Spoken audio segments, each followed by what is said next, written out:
सुप्रभात बच्चों। तो हमने पाठ 6 का आधा हिंदी अनुवाद कर लिया था। अब हम आधा हिंदी अनुवाद और बचा हुआ है जो वो करेंगे। अभी तक आपने देखा कि पाठ 6 का जो इसका शीर्षक था लोभ है पापस्य कारणम, कि लालच पाप का कारण है। आपको बताया गया था कि लालच क्या होता है, कि किसी भी वस्तु को आवश्यकता से अधिक चाहना वो लालच कहलाता है। अब कैसे एक राजा, सोमदेव राजा था, वो अत्यंत अमीर होना चाहता था, धनवान होना चाहता था। तो उसके महल में जब एक महात्मा आए, महात्मा की उन्होंने काफी सेवा सत्कार किया और उसके बाद सेवा सत्कार से खुश होकर महात्मा ने उन्हें एक वरदान मांगने के लिए कहा था। तो वरदान स्वरूप उन्होंने क्या मांगा था कि मुझे एक ऐसा वरदान दीजिए जिससे कि मैं किसी भी वस्तु को छूऊं, स्पर्श करूं तो वह सोने की हो जाए। अब महात्मा का स्वभाव होता है देना, तो उन्होंने वरदान दे दिया। अब वरदान प्राप्त करने के बाद उसने उस वरदान की परीक्षा ली। परीक्षा कैसे ली कि जो भी वस्तु को छूता था, सबसे पहले उसने महल के खंभे को छुआ था, स्तंभ को छुआ था, वह भी सोने का हो गया था। तो वह खुशी से झूम उठा, खुश हो गया कि मेरे द्वारा छुई गई सारी वस्तुएं जो थी वो सोने की हो रही थी। अब खुशी इतनी थी कि उसे भूख प्यास नहीं लगी थी, परंतु अब अचानक उसे भूख लगी। अब आगे देखते हैं उस पाठ में क्या हुआ है। तो आइए शुरू करते हैं हमारा अगला भाग। तद अनंतरम से पिपासाम बुभुक्षाम न अनुभवत। अनुभवत जो है इसमें अनु उपसर्ग लगा हुआ है, अनुभवत में अनु उपसर्ग लगा हुआ है। तद अनंतरम उसके बाद, यानी कि उसने परीक्षा ले ली थी, परीक्षा लेने के बाद खुश था, वो खुश होने के बाद उसने क्या किया, तदनंतरम उसके बाद, से उसे पिपासाम प्यास, बुभुक्षाम भूख, न अनुभवत नहीं अनुभव हुई। यानी कि खुश था, खुश इसलिए खुश होने के बाद उसे जो थी वो प्यास और भूख नहीं लगी। से सेवकम आदिशत, से उसने सेवकम सेवक को आदिशत आदेश दिया। भूख प्यास का उसे अनुभव नहीं हुआ था, परंतु अनुभव ना होने के बाद भी उसने सेवक को आदेश दिया। से सेवकम आदिशत, से मीन उसने, सेवकम सेवक को, आदिशत आदेश दिया। उसने सेवक को आदेश दिया, शीघ्रम मम कृते भोजनस्य व्यवस्थाम कुरु।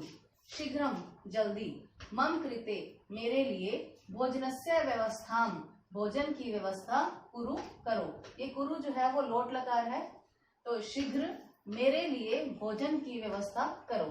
सेवक है शीघ्रमेव अस्थाप्य, सेवक है सेवक ने शीघ्रम एव, इसका संधि विच्छेद करेंगे, शीघ्रम प्लस एव, शीघ्र ही अस्थापित रख दिया। सेवक ने शीघ्र ही रख दिया, क्या रख दिया, भोजन। शुद्धार्थ है, शुद्धार्थ का संधि विच्छेद करेंगे, शुद्धा प्लस आर्त है, नृप है, यदा खादितुम फलम अस्पृशत। शुद्धा, शुद्धा मीनती भूख, आर्त मीन्स पीड़ित, भूख से पीड़ित नृप राजा ने, यदा जब, खादितुम, खादितुम को देखेंगे तो खाद धातु है और तुमन प्रत्यय है, खाने के लिए, फलम फल को, अस्पृशत छुआ। भूख से पीड़ित राजा ने जब खाने के लिए फल को छुआ। तदा तत् स्वर्णस्य अभवत, तदा तब, तत् वह, स्वर्णस्य सोने का, अभवत हो गया, तब वह सोने का हो गया, क्योंकि उसे वरदान प्राप्त हुआ था कि जो जिस भी चीज को वो स्पर्श करेगा वो सोने की हो जाएगी। इसी परिणाम स्वरूप क्या हुआ कि उसने जब फल को छुआ तो फल भी सोने का हो गया। तथा प्लस एव, इसका संधि विच्छेद करेंगे, तथा प्लस एव, तथेव, जलम प्लस अपि, जलम प्लस अपि, स्वर्णस्य जातम, तथेव वैसे ही, जलम अपि जल भी, स्वर्णस्य सोने का, जातम हो गया, उसी प्रकार जल भी सोने का हो गया।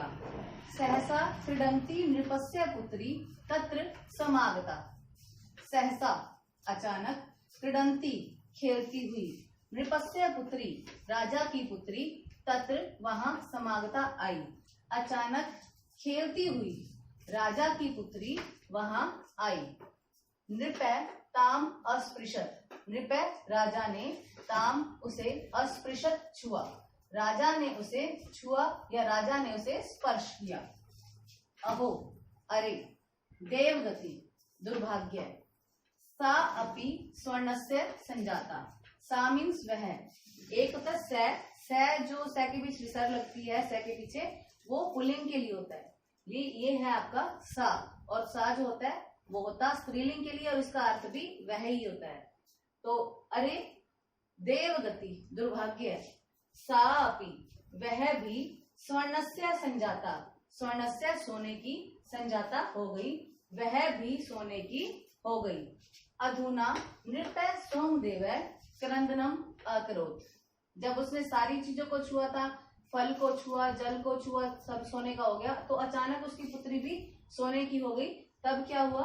अधुना अब नृपय राजा सोमदेव, सोमदेव ने क्रंदनम अकरोत, क्रंदनम मीन रोना, अकरोत शुरू कर दिया।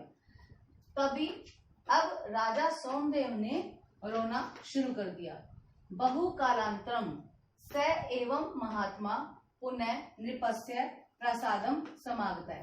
बहु कालांतरम, बहु मीन बहुत, काल मीन समय, अंतरम मीन बाद, बहुत समय बाद, स एव, स मीन्स वह। अभी आपको मैंने बताया था कि एक स इसका मतलब वह होता है, और इस सा का मतलब भी वह होता है। ये पुल्लिंग के लिए होता है और ये स्त्रीलिंग के लिए होता है। स मीन वह, एव मीन ही, महात्मा मीन महात्मा, पुनः फिर, नृपस्य राजा के, प्रासादम महल, समागत आए। बहुत समय बाद वही महात्मा फिर से राजा के महल में आए। तम महात्मनम दृष्ट्वा नृपय तस्य चरणयों पतित्वा दत्तम वरम निवारितुम अकथ्यत। तम उस महात्मनम, महात्मा को, दृष्ट्वा देखकर, नृपय राजा, तस्य उसके, चरणों चरणों में, पतित्वा गिरकर, दत्तम वरम दिए गए वर को, निवारितुम लौटाने के लिए, अकथ्यत कहने लगा। उस महात्मा को देखकर राजा उसके चरणों में गिरकर दिए गए वर को लौटाने के लिए कहने लगा। मुनि अवदत, मुनि बोले, अधुना तू त्वम धनवतम असि। अधुना अब, तू तो, त्वम तुम, धनवतम धनवान, बहुत धनवान, असीमिन हो। एक धनवान होता है, धनवान सामान्य पुरुष के लिए, धनवत्र है दो पुरुषों में तुलना करने के लिए कि मैं तुमसे अधिक धनवान हूँ, तो धनवत्र है। अगर मैं कहूँ कि मैं सबसे अधिक धनवान हूँ, तो धनवतम, धनवान धनवत्र है, धनवतम। तो मुनि बोले, अधुना अब, तू तो, तुम तुम, धनवतम बहुत धनवान, असी हो। मुनि बोले, अब तो तुम बहुत धनवान हो। किमर्थम रोदिशी, किमर्थम इसलिए, रोदिशी रो रहे हो, किस लिए रो रहे हो। तो अभी एक बार इसी पैरे को हम दोबारा से देख लेंगे। अभी थोड़ा सा अंश और बचा हुआ है, उसे भी हम करेंगे, एक बार दोबारा देख लेंगे। तदनंतरम स पिपासाम बुभुक्षाम न अनुभवत। उसके बाद उसे भूख प्यास, भूख नहीं अनुभव हुई, या भूख प्यास नहीं अनुभव हुई। स सेवकम आदिशत, उसने सेवक को आदेश दिया, शीघ्रम मम कृते भोजनस्य व्यवस्थाम कुरु। शीघ्र मेरे लिए भोजन की व्यवस्था करो। सेवक शीघ्रमेव अस्थाप्यत, सेवक ने जल्दी ही रख दिया या स्थापित कर दिया। शुद्धार्थ, शुद्धा प्लस आर्थ इसका संधिविच्छेद है। शुद्धार्थ नृपय यदा खादितुम फलम अस्पृशत। भूख से पीड़ित राजा ने जब खाने के लिए फल को छुआ, तदा तत् स्वर्णस्य अभवत। तदा तब, तत् वह, स्वर्णस्य अभवत सोने का हो गया, तब वह सोने का हो गया। तथैव जलमपि स्वर्णस्य जातम। तथैव वह उसी प्रकार, जलमपि जल भी सोने का हो गया। सहसा क्रीडंती नृपस्य पुत्री तत्र समागता। अचानक खेलती हुई राजा की पुत्री वहां आई। नृपय ताम अस्पृशत, राजा ने उसे छुआ।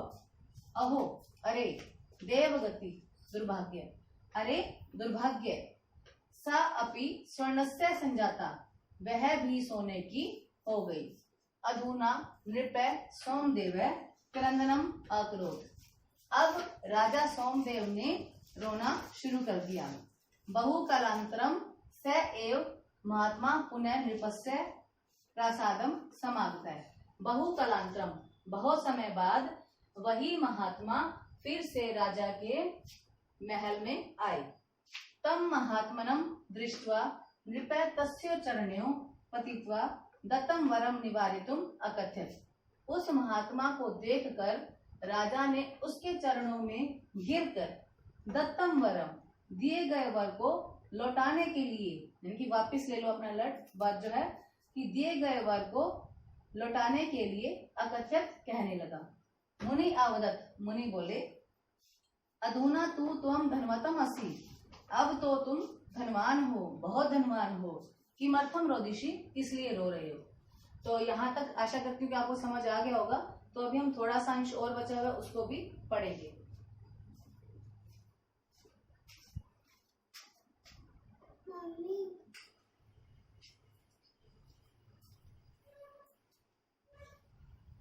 तो आगे हम अगला जो हमारा अंश थोड़ा सा बचा हुआ था पार्ट 6 का, उसे हम कंप्लीट करेंगे।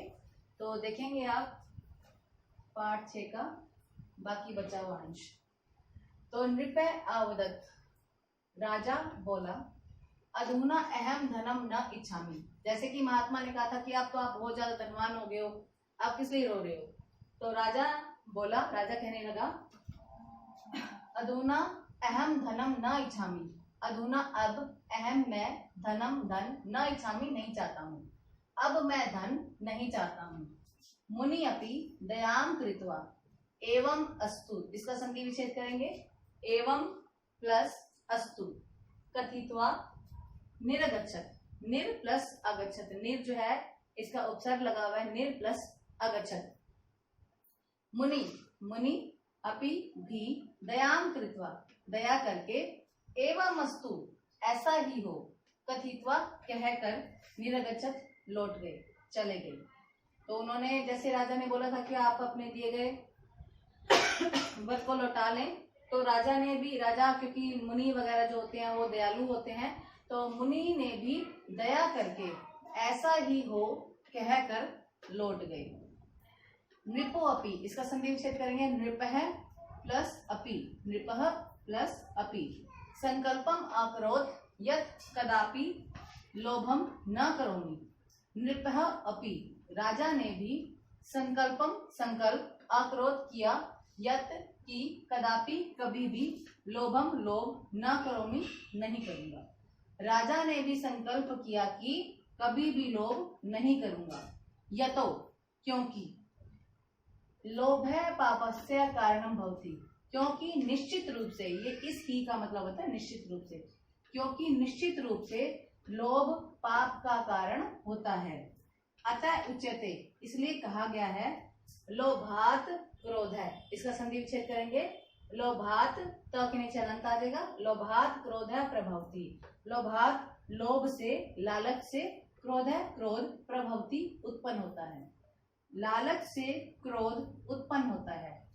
लोभात काम प्रजायते, लोभात लोभ से, काम है काम, प्रजायते उत्पन्न होता है। लोभात मोह च नाशय च, लोभात लोभ से मोह और नाश होता है, यानी कि पहले मोह उत्पन्न होता है, उसके बाद नाश होता है। क्योंकि जिस तरह से राजा का सोने के प्रति मोह था, वो सोना, बहुत सारा सोना चाहता था, बहुत सारा धनवान होना चाहता था, तो लोभ से उसका मोह उत्पन्न हुआ, मोह से क्या हुआ, उसका नाश हो गया। अगर मुनि उससे वो वर वापिस नहीं लेते तो उसकी पुत्री की मृत्यु हो सकती थी, उसकी पुत्री उसे दोबारा वापिस नहीं मिलती। तो लोभ से मोह और नाश होता है। लोभ है पापस्य कारणम, लोभ पाप का कारण है। एक बार इसको देखेंगे, लोभ से क्रोध उत्पन्न होता है, लोभ से काम उत्पन्न होता है, लोभ से मोह और फिर नाश होता है। लोभ पाप का कारण है। तो ये हमारा पाठ है। अब इस दिए गए अंश को एक बार दोबारा से समझ लेंगे और उसके बाद इसे अपनी उत्तर पुस्तिका में आप करेंगे। नृपः अवदत्, राजा बोले, अधुना अहम धनम न इच्छामि, अब मैं धन नहीं चाहता हूँ। मुनि अपि दयाम कृत्वा एवं अस्तु कथित्वा निर्गच्छत्, राजा भी दया करके ऐसा ही हो कहकर लौट गए। नृपः अपि, राजा भी, संकल्पम अकरोत्, राजा ने भी संकल्प किया, यत कि कदापि लोभम न करोमि, कभी भी लोभ नहीं करूंगा। यतो ही, क्योंकि निश्चित रूप से लोभे पापस्य कारणम भवति, लोभ पाप का कारण होता है। अतः उच्यते, इसलिए कहा गया है लोभात् क्रोध है, लोभ से क्रोध होता है। लोभात् कामः प्रजायते, लोभ से काम उत्पन्न होता है। लोभ से क्रोध उत्पन्न होता है, लोभ से काम उत्पन्न होता है। लोभात् मोहः नाशः च, लोभ से मोह और फिर नाश होता है। लोभः पापस्य कारणम, लोभ पाप का कारण है। तो ये आपके पाठ 6 का हिंदी अनुवाद है। आप इस बाकी बचे हुए अंश को अपनी उत्तर पुस्तिका में करेंगे और उसके बाद इस पाठ 6 का जो अभ्यास है उसको अपनी पुस्तक में करने का प्रयास करेंगे और अगली वीडियो में फिर हम इसका अभ्यास भी